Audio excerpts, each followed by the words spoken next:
xeebta quruxdeeda waa inay nadiif ahaataa laakiin xeebaha Soomaaliya caqabadda ugu badan ee haysta waxa waaye qashinka annagoo dhan waxaan imaanaynaa annagoo wadana caagan biyaha ah haddana dhammaanteen biyaha markaa ka cabno halkan ayaa uga tegaynaa hadda xeebtan sida arkaysaanba dhibaatada ugu badan ee haysataa meel walba hal tilaabo oo kasta haddii aan qaado oo tago waxaa ka soo qabanayaa waa caag haddii aan dabco inaan maanta dhan caagta inaan aruuriyo waxay ugu qaadanaysaa wax ka badan dhowr iyo 10 maalmood caagta halkan taalo tani maahan mid dawlad iyo maamul wax ka qaban karo sababtoo ah waa mas'uuliyaddii qofka muwaadinka saarneyd oo uu gafay qof kasta muwaadin wax laga rabaa markuu xeebta yimaado oo hawlihiisa ee dalxiiska uu ka gudbo adeegga oo halkan la yimid inuu qaato sidoo kalena uu geeyo meelaha lagu talagalay qashinka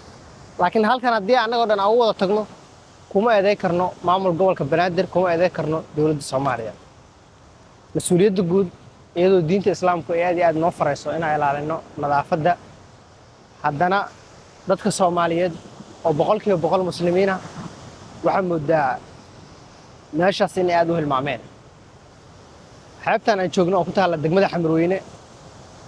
iyadoo awalba nadaafad darro ka jirtay haddana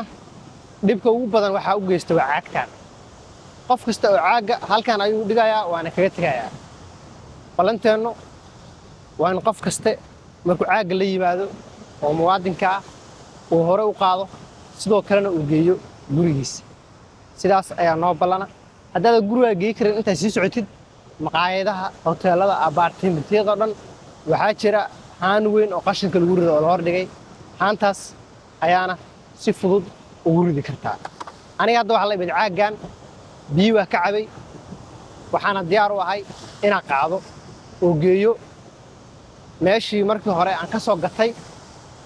meel ku dhow oo qashinka lagu rido inta aan ku sii socdo waa sii doonaa dhammaanteen mas'uuliyaddu waa mid wadareed aan wada qaadano si aan u helno xeeb nadiif ah iyo magaalo nadiif ah.